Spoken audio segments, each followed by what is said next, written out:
So I thought it was very opportune for us to have like several different continents and countries represented here with different perspectives. And Jimson was on the ground there, so that's useful to get that perspective as well.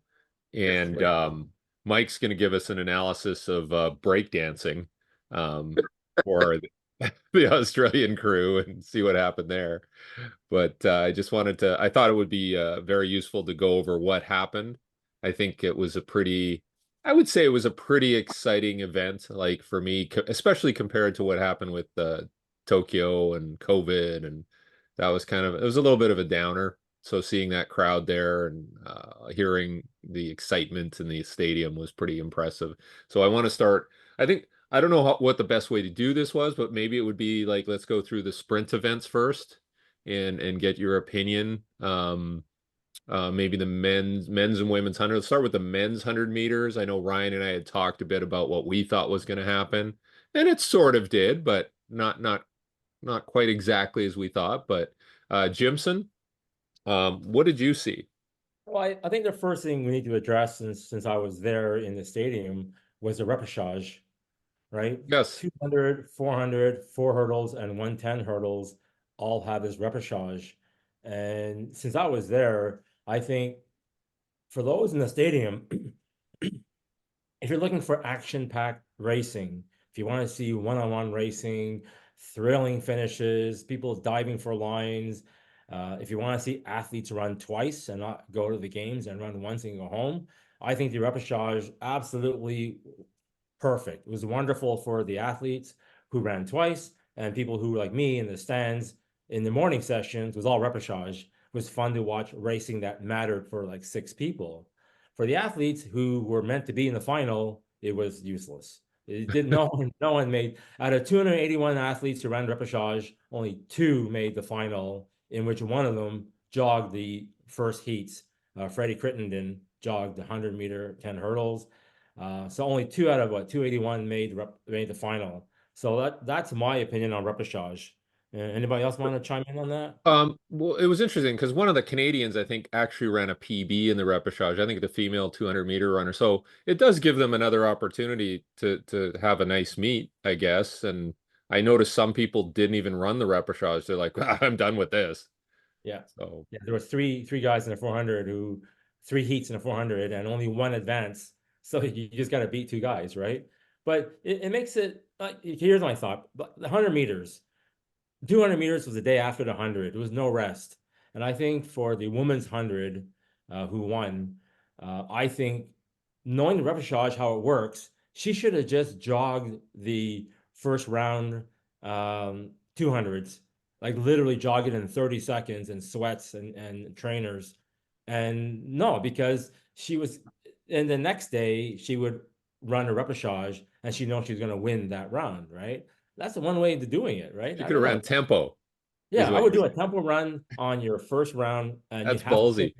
Yeah, don't DQ, don't step on a line. You have to finish, and then the next day you run your repechage. So it's an extra day of rest for for the 100-meter winner. However, she ran the 200, and then the next day was the rest day, and then she ran the semis and finals. So take your pick of what rest day you want. That's all. I don't know. That Hmm. was my thoughts. Thoughts, fellas? Ryan Oh, or Mike, what do you think about this repechage? I assume I it just filled a lot of dead space too. Yep. I felt it was a stay of execution. Yeah. Most people. Yeah. I would say, as somebody who thinks about the sport of track and field, and if you're going to represent your country and you only get to run one time, and yeah, again, I think the repechage is more for athletes who aren't going to make the final, but still get to have an opportunity to set a national record, depending on what country they're in, setting a PB, and just getting an opportunity to have more of the Olympic experience. I mean, if you're only running the 100-meter dash and for that wonderful young representative from Afghanistan going out there and running 14 seconds at 0.71, while we may look at that and scoff at that because that obviously doesn't meet the standard of many high school programs, maybe even middle school programs.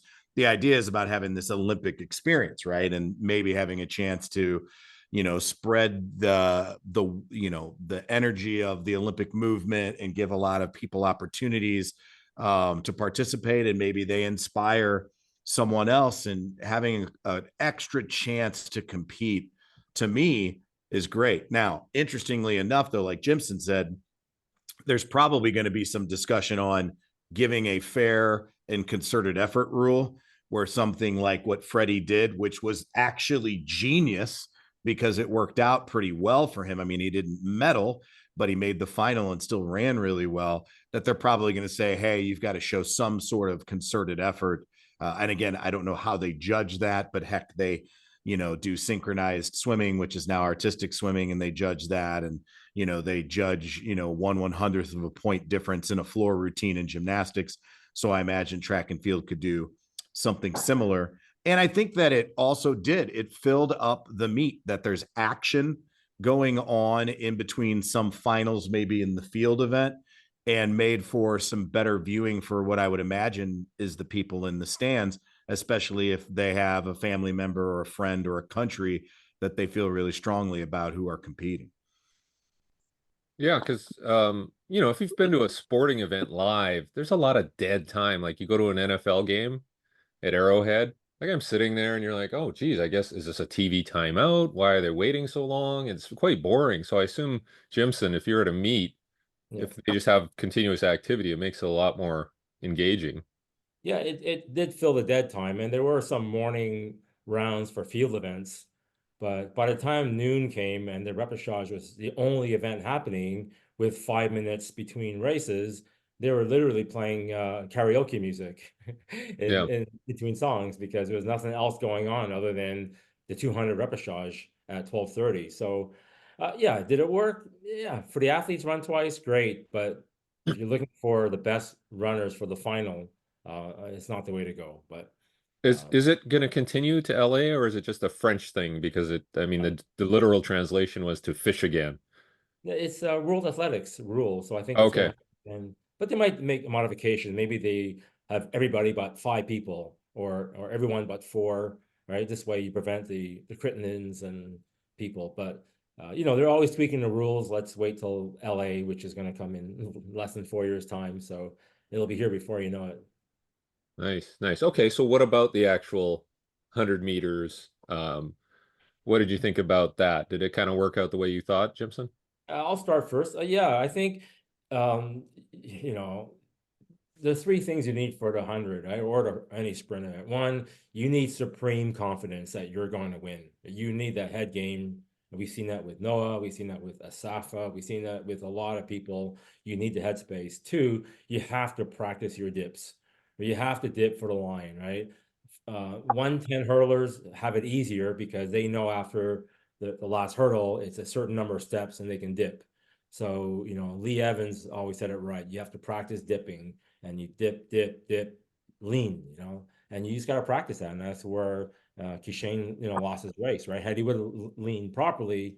And then the third thing is, as Bud Winter said, relax and win. You have to relax. And it was clear that Kishane just didn't relax after 60 or after 50 meters. Tighten up, tensed up, and that was my thought, my 3 bullet points. Yeah, well, somebody said that the fact that Curly was tight close to him actually helped Lyles. Right. Yeah. So I agree with that he's like, okay, somebody's right on my shoulder here. I got to keep pressing, pressing, pressing. So yeah. Mike, what did you think about the men's 100? Well, just going back for a second, I think the repechage fulfills Baron de Coubertin's idea that the important thing was to participate, not necessarily to win. So, he was a Frenchman. He was the father of the Olympic movement. So maybe that's where that came from. Homage to history. I thought that the men's 100 was very predictable in the sense of who would be on the podium. I actually thought the Jamaican would get it. He looked to me to be the best man and the man in form.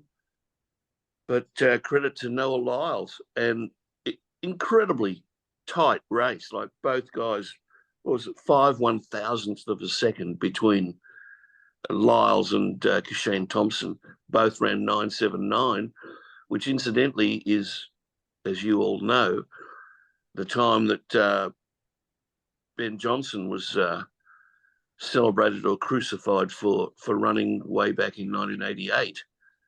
So how far has the event improved despite new shoe technology, track technology? It's a question. It's a question worth some consideration. I don't have the answer.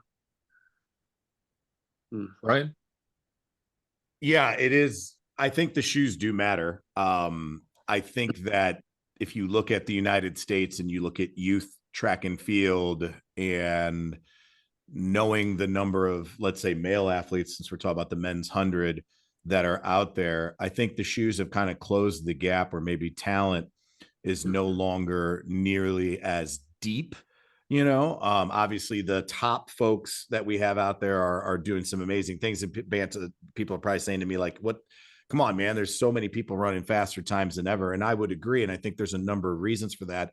But I would also say that in the United States, I can't speak for other countries, that the specialization of sport is happening so much sooner that, it is interesting to see certain athletes who are moving down and are now winning the 100-meter dash, where before that would be absolutely impossible. And you look at Fred and Noah being the best examples of that.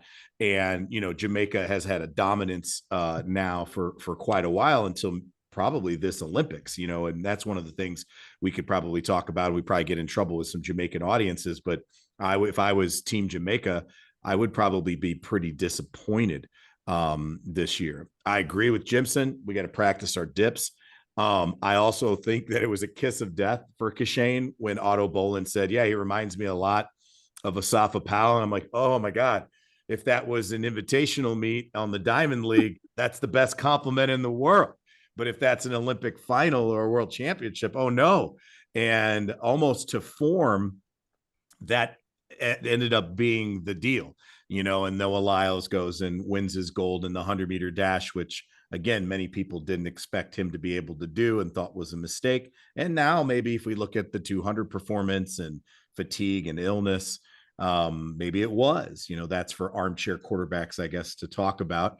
But, and you look at Fred, who moved down to the 100, and Fred's kind of had a tumultuous run here since his world championship. And I was very happy to see him, come back to form and get it together when it mattered most in the 100-meter dash. But I would also like to see him eventually maybe run the 2 again as well and see what he could do there. I know that Derek, you and I made some very bold predictions. And it was interesting to see that our top 3 was pretty much spot on. The order was not, but the race turned out, in my opinion, to be the tightest race ever and the most competitive 100-meter, as Mike talked about, which was so exciting for less than 10 seconds. It was really an impressive race. Yeah, and I think we were both pretty, well, we sort of thought it was going to happen, but we were very impressed with Jacobs coming through the rounds. He kept getting better and better, and there weren't any injury issues. So I guess that's a credit to his new training situation.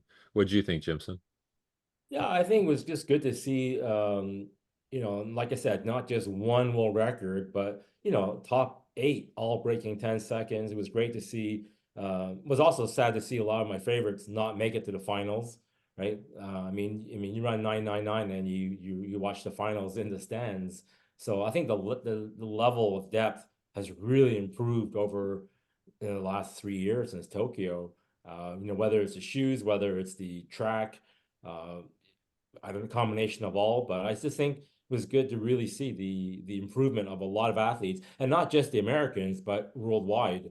I think the Africans have shown up a lot, and a couple of Europeans have now shown up a lot too. So it's no longer just one nation winning everything. It's quite it's good to see some balance around the world.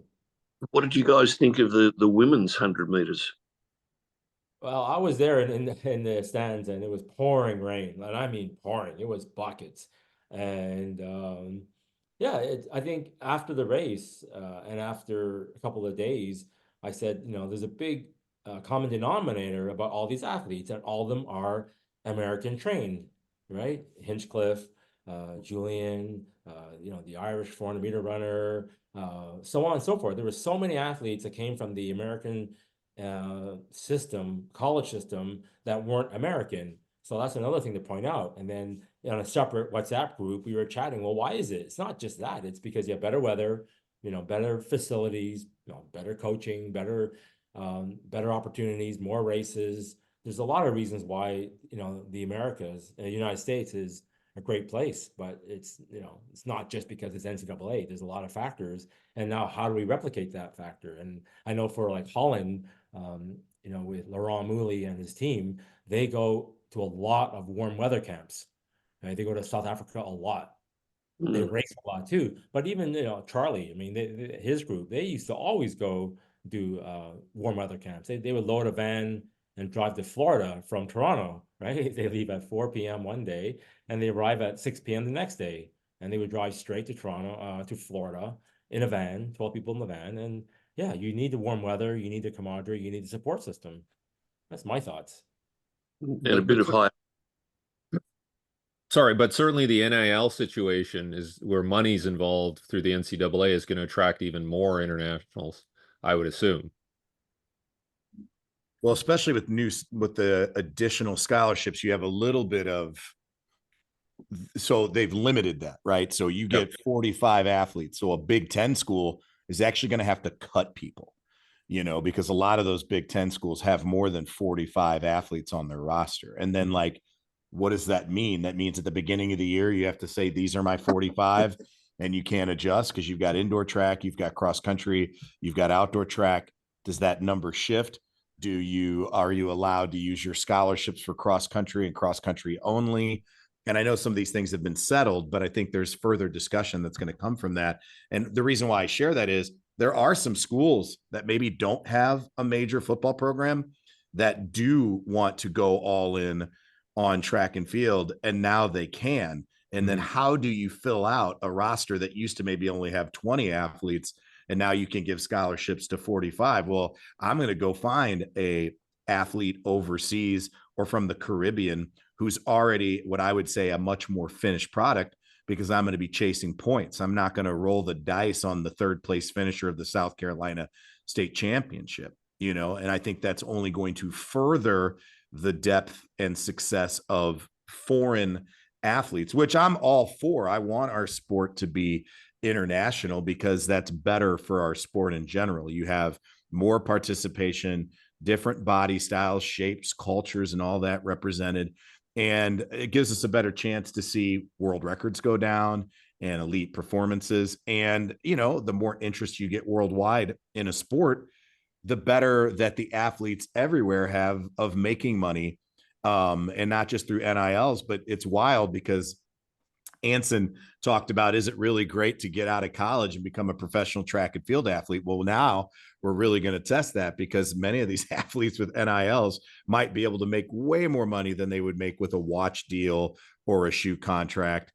And because of that, that might force the shoe companies and the watch companies to maybe step up their game a little bit in terms of how they finance and fund track and field athletes, which is great because that means more money for our sport, more interest in our sport. And I think, this next season of Sprint is only going to build upon that. The Netflix series, like I think about, Noah did great in the 100, but didn't do great in the 2, and the drama behind the COVID, and Sha'Carri, won the worlds last year in the season 1 of the Sprint. And this year she doesn't win, even though many of the major rivals from Jamaica are not there. And so I think these things, these storylines, and the money starting to maybe show up for our sport could really be a game changer. And I hope for the better. Yeah, well, it's interesting. I don't know if Jimson, you watched this, or any of you. I watched, I think it was the U18 European championships, and there were performances in that meet that were better than the Canadian championship, senior championship. So I would assume that's where you go. You go to these U18 worlds and regionals, and you're cherry picking athletes, right, for your program. So, but Sha'Carri Richardson, I noticed throughout the meet, her starts were not very good. What do you guys think of that? Ryan, you go first. Yep. I'll let you go. That's fine. I mean, she had the poorest reaction time in the meet, which again, if you look at her and you look at the times and you look at her build and you look at who's her coach, you would assume that she's going to be a great reactor from the gun. And her Got to be the weed. What's that? I said it's got to be the weed. Yeah, you know, she's got some extra stuff going on there with her choices. But no, I mean, really, truly, like you would expect that she would be a great reactor and a great starter because she's not overly tall. You know, she is muscled up, and again, who her coach is, but she's always kind of struggled putting together a really great start. When she gets it, it's good. And obviously, and she's still one of the fastest women in the world without it, which is really scary because I think her reaction time in the final of the 100 was 0.222. And Really? that, yeah, it was really slow. And that's you're giving away a 10th. You know, I mean, you're just straight up giving away a 10th in the 100. It was just that slow out of the blocks. And looking at her body language, I think when she was all world against me and I'm going after everybody and I'm going to take everybody down, there's this extra aggression and intensity that she used as fuel that I think that in the Olympics, there was a different body language from her than we're used to. And almost a concerned look. And obviously, like, I don't know what's going on. I'm not in her head. I'm not her coach. I have no idea, but it's pretty scary to think how good she can be if she gets, you know, tightens the screws down a little bit on her start and also comes with more confidence to know, like, I absolutely belong. And, you know, even though now most of the world's not against me anymore, like they like me, that's fuel too. That's inspiring too. And she still, I think, has the best chance of anybody I've seen in a long time to break the world record because of spotting everybody 2/10 at the start. And as she just gets more confident and knows how to fuel that intensity in major competitions, that's a lot that can be taken care of, which gives her a chance to chase that obscene record of 10.49, which we all know probably isn't really the real world record because that was wind dated, you know. But I think it can come down, especially with the shoe technology and what she does in the back half of the race with her great front side mechanics for somebody who's as teeny tiny as she is. Jimson, do you think that the access to the stadium issue was an issue for her? And no, I heard that they were, by the time they got into the stadium warm-up area, they had an hour and a half. Okay. Did it affect them? Maybe, but they had plenty of time to actually warm up. That was the story after. Okay. Mike, what did you think of the women's 100 in general? Like, did it play out the way you thought? I suppose I just thought it was no, it didn't play out. I thought the Jamaicans would be a factor. Injury apparently was the primary cause for that not eventuating. I was astonished that Jamaica won a solitary gold medal, and it was from the men's javelin. It's just not possible. But anyway, yeah, the women's sprints. It was discus, wasn't it? It was discus, not javelin. Javelin was Pakistan. Oh yeah, you're right. 70 meters. Yeah, that would be a Frisbee. very. Yes, it was. It was. I can't even pronounce his name. Roger Stoner. Yeah. I don't know. He has horrible reaction time too. Yeah, so do I. 2 a.m. Here in Sydney. You give me a chance, fellas. Gabby Thomas. in the 200. The 200, pretty interesting. Like Gabby Thomas, you could argue was probably the most successful athlete in the meet, almost. Like she didn't break a world record. What, she got 3 gold medals in the 4x1, the 200 individual, and the 4x4. So good across the board, speed and speed endurance. The 200 was very interesting. I'm sorry to divert the. No, we're going to go to that 200 anyway, so let's get right into it. So, I mean, she just cleaned up the women's too. The Jamaican threat never eventuated apparently due to injury. And in the men's 200, I thought that it was Noah's race to lose, and he did. He ends up getting 3rd, and then they say, "Oh, you know, he had COVID." Well, I don't know, maybe he did. I don't know. What do you guys think? Jimson, what did you think about? Let's go with the men's 200 in that result. Well, men's, I mean, whether or not he had COVID, I mean, we'll never know, right? You know, but I think at the end of the day, it just shows you that, you know, someone somewhere out there is more hungry than you are. And we saw it with Tobago, right? How he really, really wanted to win, and he did. And all his 400-meter training, and he ran a couple of 300s as well. All that obviously today in hindsight was a factor that, hey, this guy dangerous. But I think, well, a lot of people didn't know what was going on was the 200-meter lane draws. I don't know if it was publicized here, but Kenny actually had lane behind Noah at first. He had lane 4 and Noah had lane 5.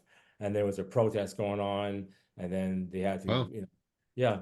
They didn't seed the lane draw properly in the men's 200. And after we saw, you know, Kenny with the right lane and Noah in the right lane, but they were trying to favor.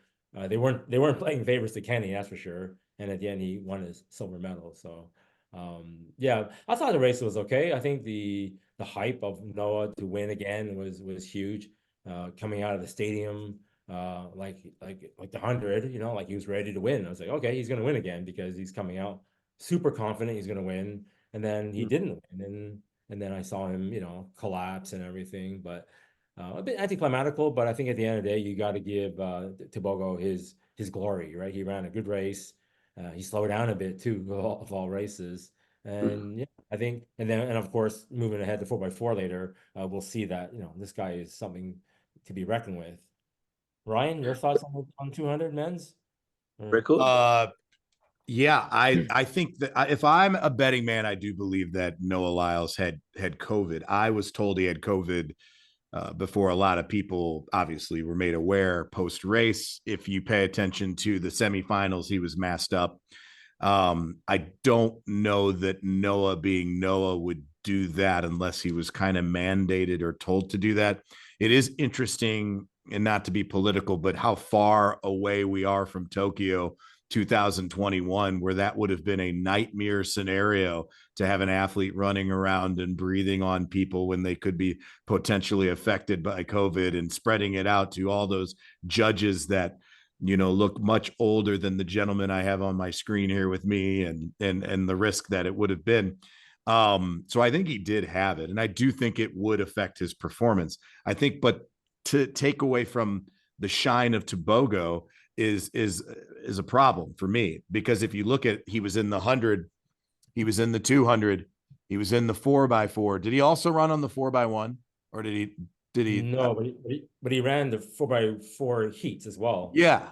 So you look at someone like, and when people tell you like, oh, so and so didn't race well because they ran in the mixed 4x4, and that extra round of a 400-meter dash really took it out of their legs. Like, maybe, I guess, depending on what you're doing training wise, but also somebody like Tobago shows you that, like, you can go into the well a great number of times and have elite performance. And like you said, he slowed down. I mean, we were looking at a low 19.3 if he didn't slow down crossing the line.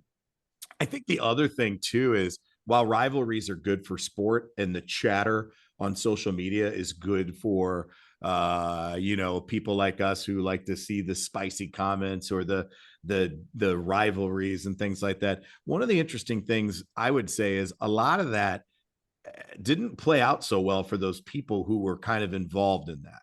Right. And it wasn't until the end when Tobogo's like, yeah, I don't know that I'm ever going to get nearly as much attention because I'm not so self-centered and pushing myself out there to whatever he said specifically. I'm paraphrasing as Noah Lyles. And you could see Kenny kind of smirking, and Kenny had his own thing going on. And then Kenny goes out and has a mistake in the 4x1. He makes a mistake. And so it's just interesting of like, focus on yourself, maybe stay in your own lane, maybe less talk about all that kind of stuff and focus on your process, and less chatter might be better for performance, especially when we're talking about mere hundredths or even thousandths of seconds difference between them. And here's the deal. One of the things one of my colleagues said over here in Missouri is that, North America and the Caribbean has dominated sprinting for a long time. And obviously the United Kingdom, I felt like, had a very good meet, and we could talk about that too, but that Africa is coming. The continent of Africa is coming in all sports and all events. So if these national federations can get their drug control requirements taken care of, because I know there's some problems with Nigeria with that, if they can take care of that, there are going to be a ton of countries in Africa besides Kenya and Ethiopia who have traditionally had so much success. And then if you look at Kenya specifically, they're doing things in other events, not just, their vaunted distance program. So there's some exciting things coming. And obviously what Tobogo did and Botswana did is just, it's just a preview for what I think is going to be even a stronger showing in 2028 in Los Angeles. But the Tobogo is not like a guy who trains in the US. He trains in Africa from what. Correct. Okay. Right. I don't think he trains in the United States at all. I mean, somebody will probably correct me when they see this video or in the chat, but that's a guy who I think, is going to set the table for a lot of other people.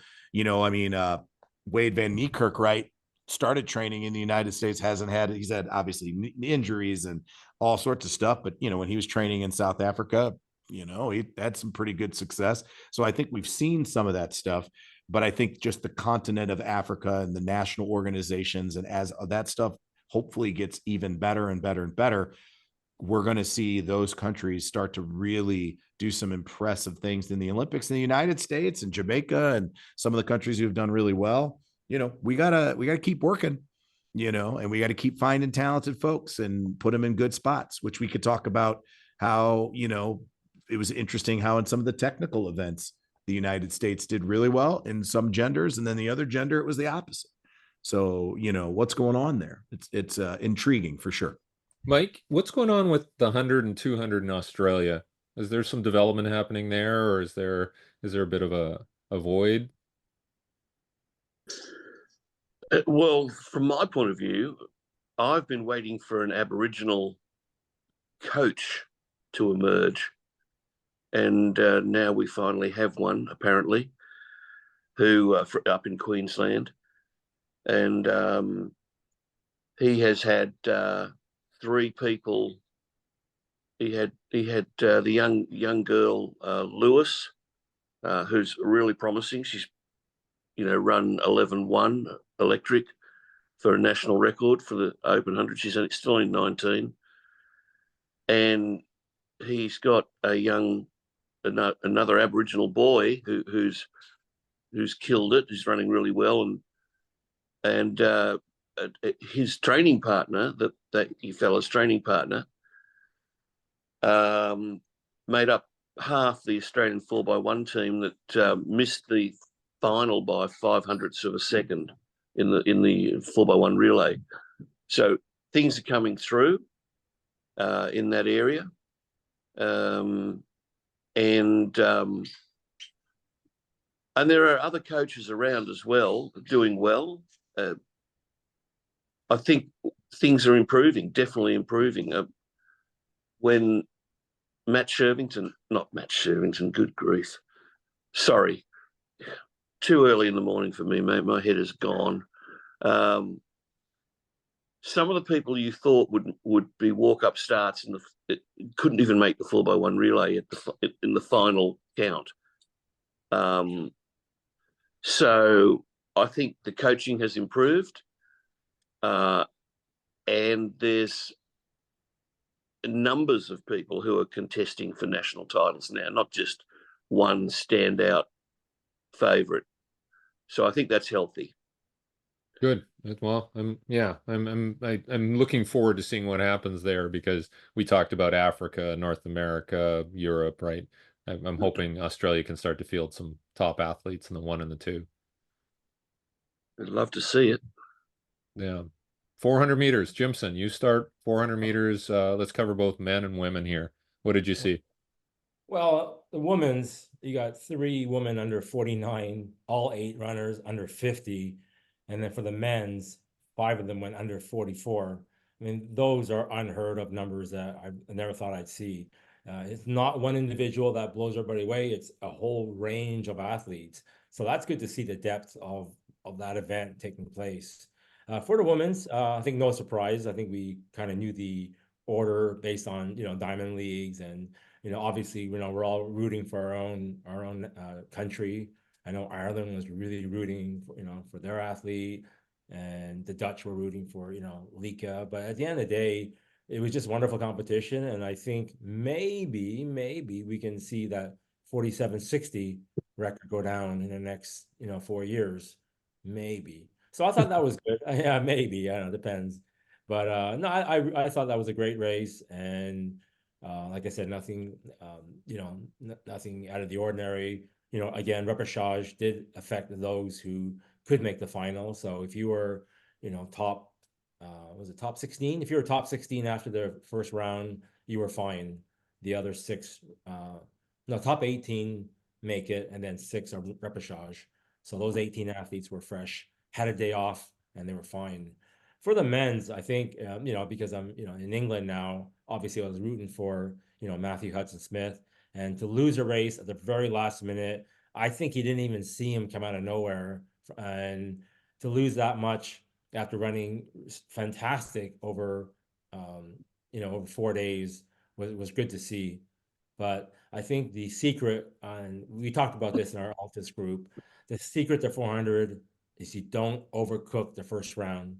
Those who overcook it, runs 44 point in the first round, are doomed to failure in most cases. So I think that was interesting to see for the 400. I think Matthew Hudson-Smith, he took it easy the first round, took it easy in second round. And it's easy to say from here because, it's harder than doing it. But I think it was just a great competition. And to the point where Quincy Hall, he didn't run anymore after that day because he got injured. He really went 110%, as coaches tell you to do. And so that was overall, I love the experience to watch. Yeah, Anybody? Mike, as a 400 aficionado, what did you think about the 400s? I didn't see it coming, to be honest. That depth of quality, I didn't see it coming. Probably took my eye off the ball a bit, and I'm not over there. So, but I thought it was astonishing, and I wondered how much the new running surface, and the new shoes had affected the ultimate times.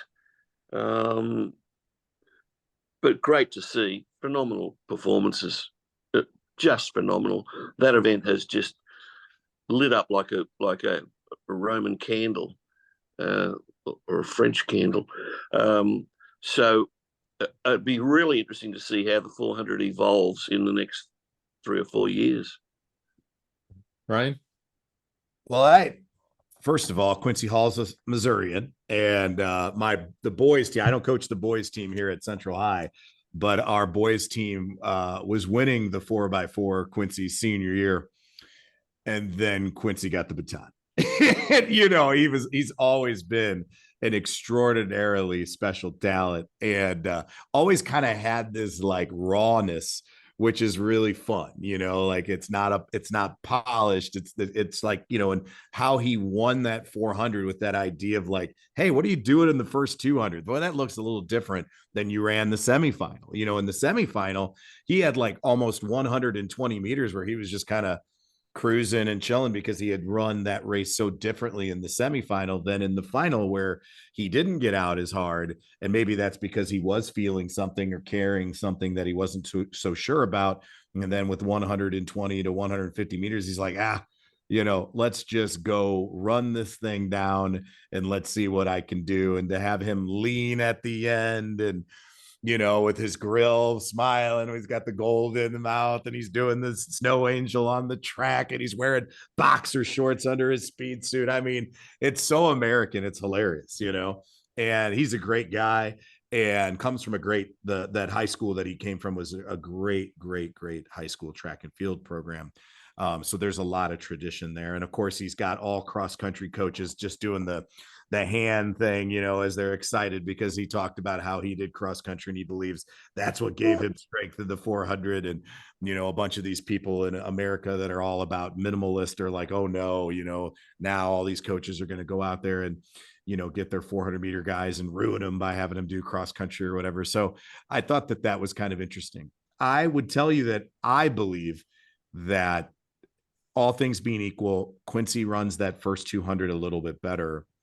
I think he is a guy that in that moment, I really do think the world record is at risk, and you look at the gentleman from Britain who ran so well and has run, and he was obviously very upset and not satisfied with his silver from his own mouth. He was talking about that and had a hard time that night, and stuff. He was on a call on Instagram discussing it with Hansen. And it's just impressive to see how competitive it has gotten, how fast it has gotten. And I would agree that overcooking the first round is a problem. Michael Norman, everybody was like, oh, he didn't think I thought he was running really hard in the first round. We're like, oh, he wasn't running hard. It looked like to me he was running really hard the entire time, and was having to put in quite an effort to get to the finish line. And I would tell you the shoe technology matters more the longer the race goes, in my opinion. There's some research that has already been done to show you that.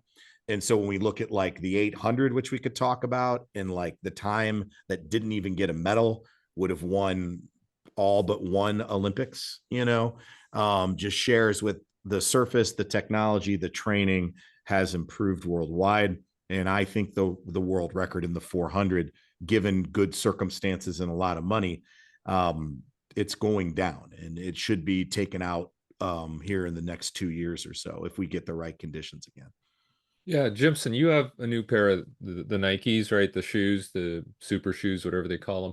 Like, I get the impression that they're not helping in the 100, but everything beyond 200, 400, 800, whatever. And so, and it has something to do with maybe the way they're constructed. They almost feel a little soft to some degree, like bouncy, but maybe there's too much compliance in there for 100. What do you think? Yeah, I'm not convinced about these spikes. I'm still learning how to run with them. I think takes a bit of practice to get it right, to get every ounce of energy back for what you put in. I think you need to train in these spikes. You need to play with them and try them. But I think it helps, but I think, kind of like the clap skate and the speed skating, right? When it first came out, it took a while for people to get used to it, and then now it's a standard. Everyone has those speed skating skates. But I don't know. I think everything's a factor. I think the track was a factor. The weather was a factor. It was between 28 and 33 degrees Celsius the whole time, so that's really good weather for track. Okay, there was that downpour one night, but I think, and also it was the Olympics. The Olympics brings the extra bit of energy to everybody. But I think, yeah, the 400, we're going to see some good times, hopefully in the next 3 to 4 years. I say 3, it's really 4 years because we had 3 years since Tokyo. But in the next 4 years, by the time we get to LA, who knows? The record might be gone by then. And by who knows? It could be an African. You know? Well, they're saying, like, I was listening to I think it was a podcast or something. They're talking about the installation of the track at the USC Stadium, the LA Stadium, right? And because football is such a big deal, it may impair the the installation, like because there's a shorter window because they have football until maybe January, and you never know. So it might be a very short window where they can install this track in the Coliseum. So I'll be interested to see how that works out as well. Because they were even saying, well, I think they're going to have world championships there first, right? And so that they're going to test that out first and see how that goes, or U.S. trials. Sorry, U.S. trials, because they were saying, well, maybe we should have it at UCLA, or so. I'm kind of interested in how that works out and if there's a problem with the track, come the Olympics. So. My biggest problem with the Olympics in 28 is going to be track is going to be the first week. Oh, Yeah, they switch it around. Yeah. wow. Yeah. Yeah, I'm not happy about that. I think the track really is the showcase of the Olympics. I mean, Yeah. we're a bit biased here, but I think it is. And to have it in the first week and then after that, like, now what? Swimming? Rowing? What did they explain why? It's just, I don't know. I don't know. Anybody read that press release? No. No. I personally think it's because they want to make it like the showcase, right? They want to hit the ground running literally at the beginning of the Olympics. I would agree. I always go through a little bit of a miniature depression when the Olympics are over, because it's like, that's another 4 years. Like there's a lot that could happen in another 4 years, and especially this year for me in the United States, like I was able to watch pretty much everything without it being spoiled. I mean, obviously the early morning rounds were recorded, but it was so early that nobody's texting me to tell me that so-and-so didn't make it or fouled the throw or whatever. And so I got to watch it with the enthusiasm and not knowing what's happening in the gate right out of the gate. And I agree, like after track and field is done, what is there? It'll be very interesting to see what they do with the actual schedule of the races and events and things like that. I know for the world championships this coming summer, next summer, they decided to move the 4x4 earlier and do the 4x1 at the end. And I don't like that either. As a purist, I like the track meet to end with a 4x4. That's real track and field, and the man's race or whatever, or woman's race, whatever you want to call it. But like for me, I'm happy it's starting off the Olympics because I want it to be like the first thing, because I want to just get it, I want to get it as soon as I can and see it as soon as I can. I'm very impatient like that. But if I'm going to go, which I'm hopefully going to be able to go, I also think like that first week's probably going to be more expensive. I imagine that the later in the Olympics, you probably find more accommodations, places to go, travel would probably be a little bit easier. But in that first couple of days, when you haven't test run all travel in LA easier? Right. Well, relatively speaking, right? Oh, it's a few less degrees in hell today. Boy, oh boy, isn't that a nice. Whenever I fly to LA, I make Right. sure I get there late. So when I get my Uber, it's actually moving. Right. Right. And I get that, like, hey, if you don't leave, work at this time, you might as well not leave to 8:30 p.m. I get it. And then I'm concerned about that. Like, I don't want to miss the things I got tickets for, and I don't want to be in gridlock, issues and situations, which week number 2 would probably be ironed out a little bit. In week number 1, not so much. That would be my concern. That'll be interesting. Where are Worlds next year? Tokyo, yeah. Oh, really? Oh, okay. Nice. Okay, relays. Let's I don't want to Mike's fading here, so I want to get through some of the stuff. Men's 4x1. Jimson, shocker. Yeah, I'll bet you, keep it short. I'll bet you Glenroy Gilbert said to the team, guys, you have lane 9. Just run your race. Ignore the Americans. Just run your race. You have lane 9. Go for a clean run, clean exchange. I guarantee that's what he said. And you saw the result. Yeah. Mike, what do you think about Mike? If he's Same old problem. America, is it? What's 5 Olympics in a row that they haven't won the men's 4x1? Something like that. Somebody, I don't know if it's true or not. Um, unbelievable that they with so much talent that they can't even get on. They can't even finish the event, even if you know. So men's 4x1. It's always exciting. I was really happy for Canada to gold. Good people, yeah.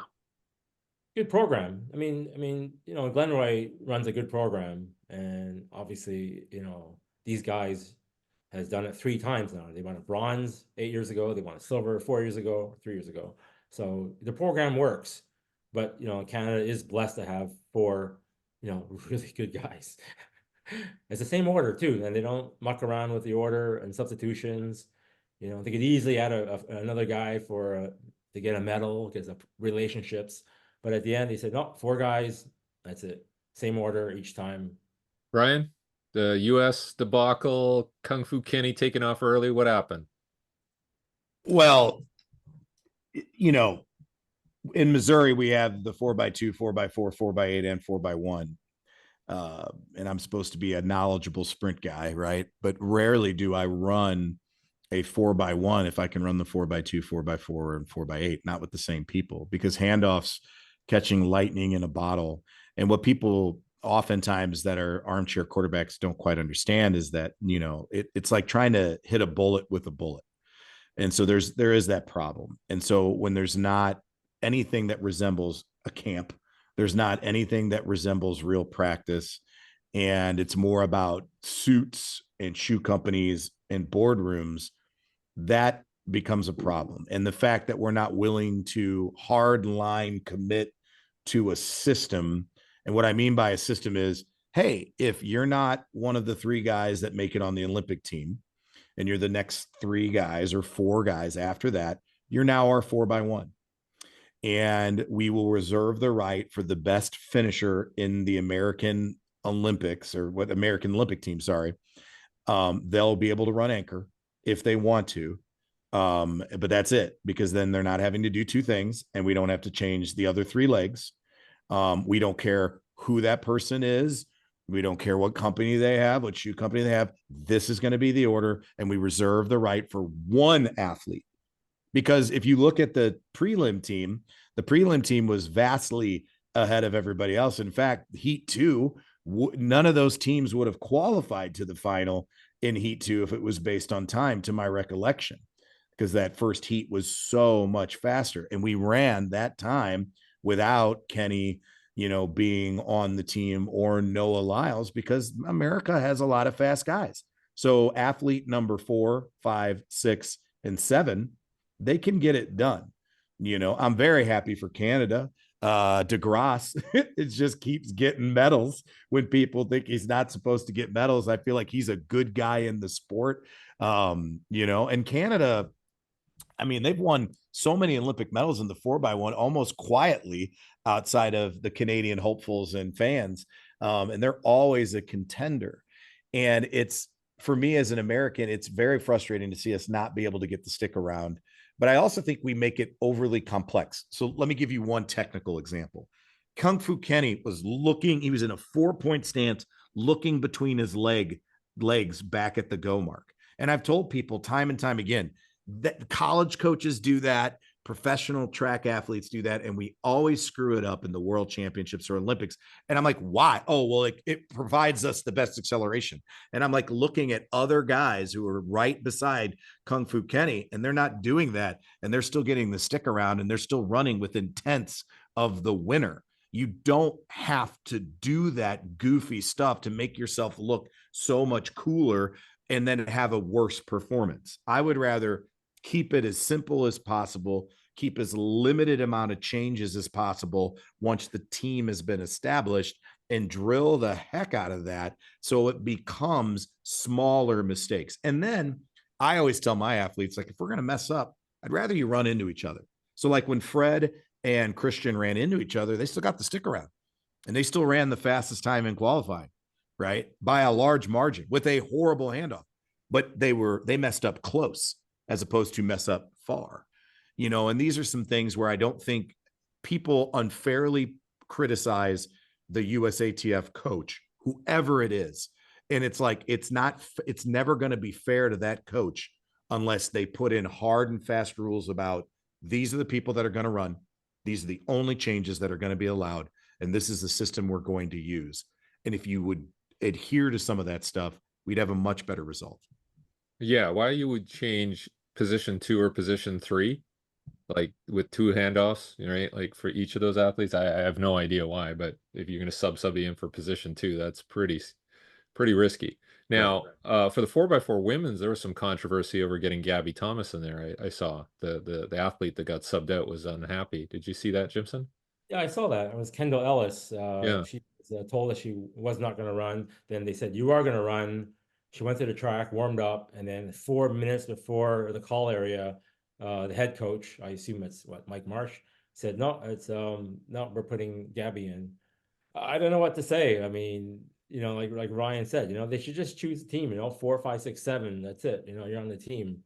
But yeah, that must be heartbreaking for an athlete who was the individual national. She won the trials, but at the And end she of the didn't day, run in the preliminaries, right? So she didn't get a medal. that's right, correct. Yeah, Wow. yeah, I know. But she ran 2 races, the repechage and her heats, right? But yeah, it's sad to see. But at the end of the day, ultimately the coach has to make the decision, right? We're all coaches here, one form or another, and the coach has to make a decision saying I think these are the best 4, these are the best order to do it in. And if you win as a team. If you lose as a team. And in this case, they won as a team. My only nitpick point about that race, women's, was that Gabby stumbled after getting the baton, and had she not stumbled, they would have had their world record because they missed it by 0.1 seconds, 1/10 of a second. If it weren't for Yeah, that she little could. I thought too, she could have stepped on the rail, yeah, and that rolled her DQ. ankle, could have Yeah, been out, right? yeah, like the world's, the world's earlier, how they stepped out. So, but at the end of the day, 3:15.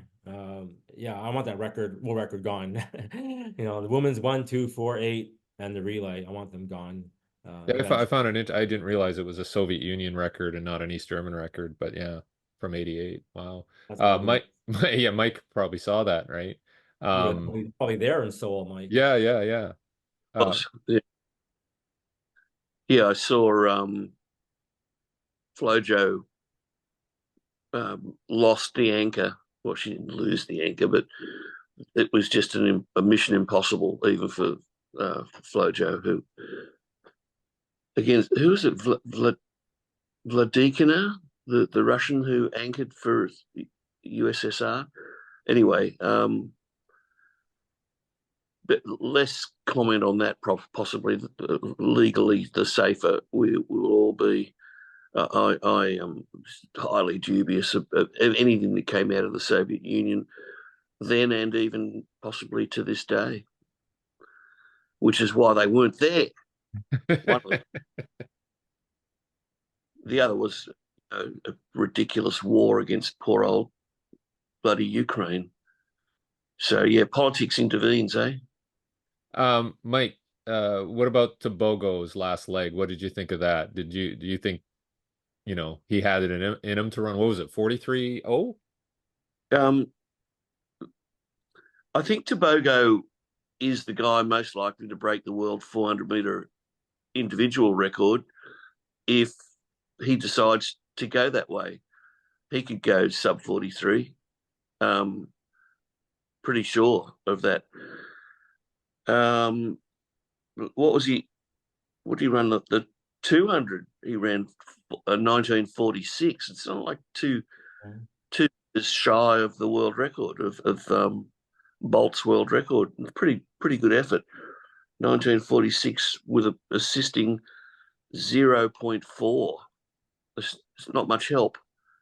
Yeah, Tobago. He's 21 years old, from Botswana. He wins their first ever Olympic gold medal, and he's 21. Like the world is his oyster, really. So yeah, there were some incredible performances. Again, how much is down to that specific track, the surface, the rebounding? 400 seemed to benefit more than just about most events. Maybe the 800 was extreme as well.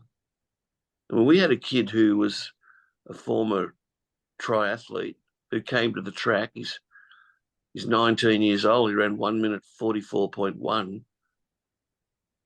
White kid from Australia. Like, that's seriously good running for a kid, especially from the West.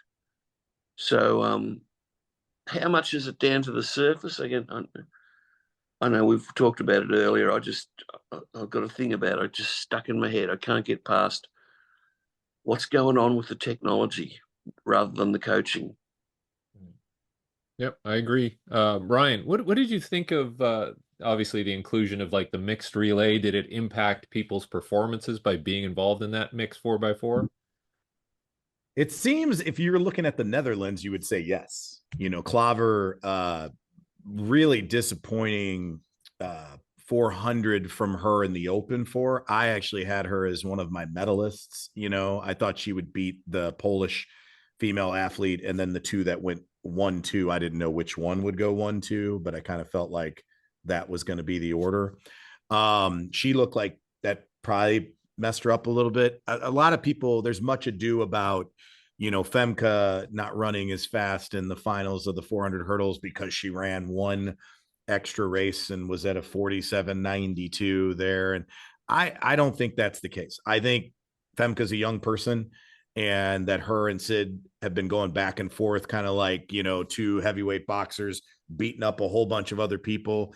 And now you're lined up literally lane to lane. That doesn't happen very often either, where they're set next to each other, right? In the one. Yeah, you think she went out too fast? Oh, I think she went out way too fast. Yeah. And I think that, we all know, and the two gentlemen that are on here know better than I, because they've got way more experience with the 400 than I do, but we all love the 400, that there is a part on that back straightaway where you're going to have to peel back just a little bit, right? Or you're going to die an ugly death in the last 100.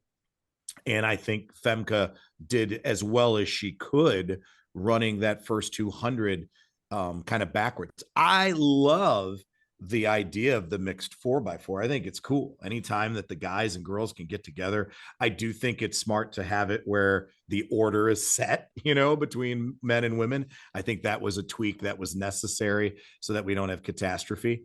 But yet you could see TikTok videos of the guy running down the Polish sprinter, from years ago when they didn't have that.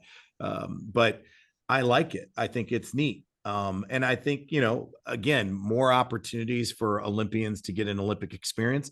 And I know some people might be like, oh, well, there's too many events. I disagree. I think there should be the specialized strokes in the 50 meters in the pool. I think that should happen more. There needs to be more of that. I think that there should be a distance medley or a 4x8. I think a 4x8 would be awesome in the Olympics. And I know that would take away maybe from the uniqueness or the specialness of a world relay meet, but I think we all know nobody really pays attention to that, and people pay attention to the Olympics. And think about like Team USA going up against Team Kenya in a 4x8. How cool would that be? And to Mike's question and concern about like, is it the surface or technology? I think it's yes. The answer is yes. But I also think that there's a lot less mistakes in coaching now. I think that if you want to go seek stuff out, you can find good coaching resources and sources from actually all of the people on this call. And there's information out there that will keep you from making catastrophic mistakes with a young person if you're willing to do a little bit of research and reading. And that's exciting because, as Jimson said, I want those records he mentioned to go down as well, because I want to be able to believe what I see, whether we skeptics or not, want to believe what we see. I want to see those records be broken. So let's wrap this up, but I want to hear from each of you. What was your most memorable, exciting performance at these games in the athletics realm? Jimson? Well, I think being in the stadium for the mixed relays was an experience to see, Femke Bol go from fourth to first in the pouring rain, and the stadium was so loud. I've never heard anything as loud as that. So that was probably my highlight of the Olympics. Wow, mixed relay. Wow, Mike. Yeah. Sydney McLaughlin Levroni, I think we haven't given her enough attention or credit to date. 50.37 over 10 flights of hurdles. Like, that's unreal. And then she goes and splits 47.71 in the 4x4. And it does honestly suggest that she could break Marita Koch's world record of 47.60, set way back in 1985 in Canberra, Australia. So for me, she was the standout of the meet. But she had two events and she was incredible in both. So that was my standout. Ryan? Well, I have to agree. Sydney was great. And I made a bold prediction. I thought both of them would go under 50. I obviously now in hindsight, that probably was a pipe stream or whatever, but I think if Femke was there, I think they would have gotten even closer. You know, if she was in the last 120 of that race, I think, you know, Sydney would, and that's just in many ways preposterous to think about where the world record was before Sydney and Femke showed up and now where it's at. And the thing is I want to see more of it. I want her to get under 50, but I also am very curious to see what she could run in the 2 and what she could run in the 4 if given all of her efforts and focus on those events. And one thing that Bobby Kersey, amongst many things that he has proven as a coach, is that he can take those long sprinters a long way for a long time. You know, if you look at Allison Felix, the previous Sydney McLaughlin before Sydney, and her length of her career. So in, you know, LA 28, I want to see her. I don't know that people are talking about her doing both. I don't want her to double because I want to see the absolute output of a human being. But that wasn't actually, I'd be lying to you if I told you that was my highlight, because I kind of expected that to be a good race. And again, her and Femke didn't materialize, but Sydney's amazing. The most amazing part of the meet for me was the men's 1500.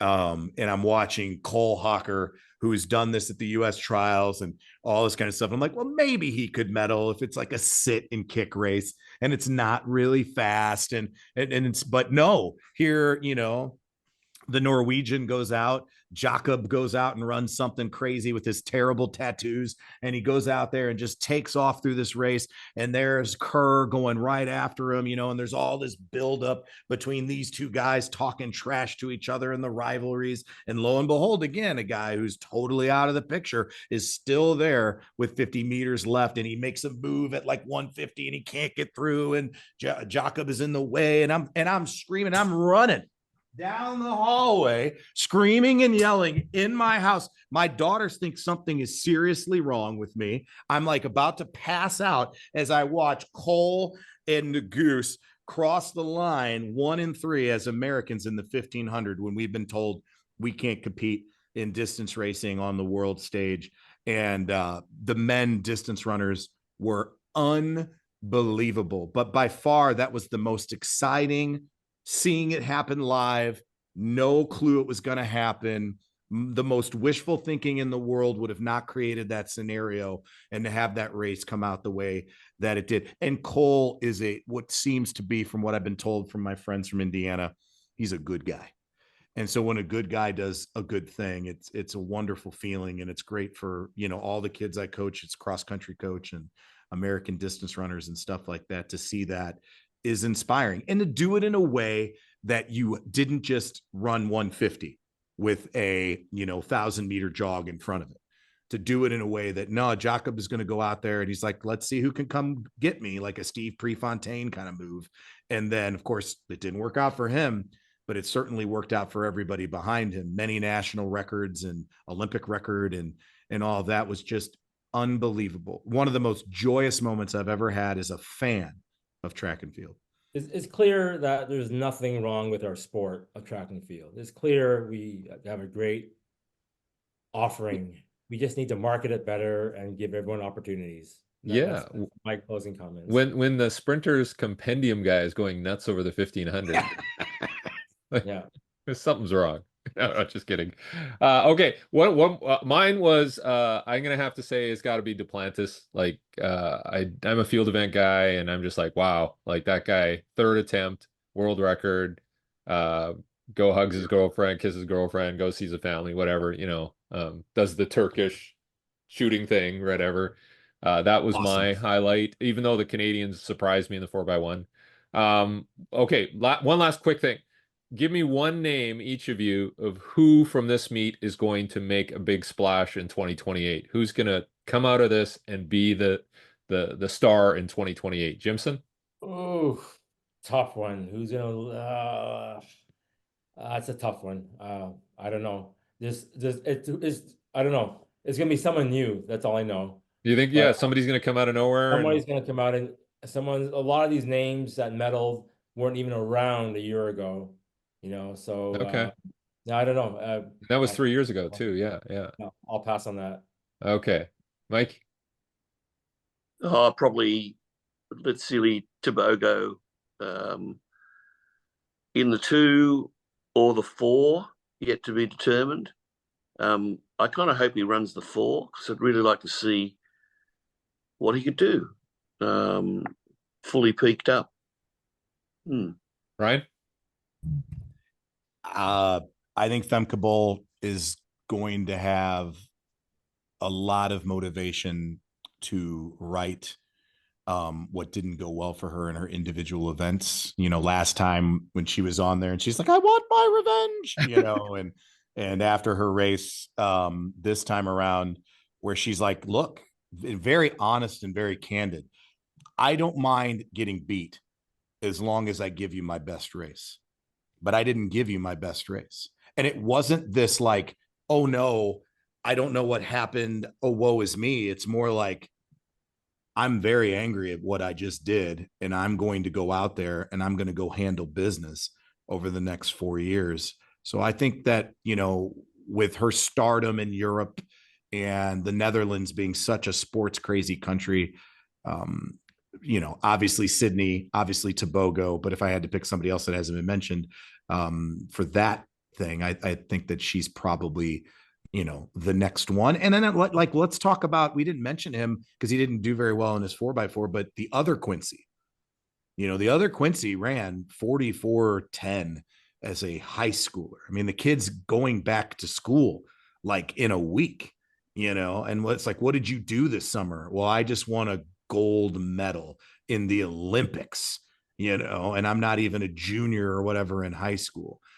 If that young man stays healthy, he has the potential to be like another Michael Norman or a Noah Lyles, and hopefully with the medal haul of a Noah Lyles, and unfortunately not like Michael, who has not yet really seemed to be able to consistently put it together. I'm very hopeful for Quincy that he could be the next star for a long time because he's so young. And he's well coached in high school too. So I think there will be a lot left on the table for him in terms of his body of work that he's going to be able to do. Nice. I'm just going to bridge off a couple of your comments, guys. And I'm going to say Tobago decides to do the 100 and he wins the 100 in LA because he goes the other way. He's like, nope, I want to be the 100-meter guy. And Bol moves up to the 800 and wins the 800. And she signs a voiceover deal with Disney.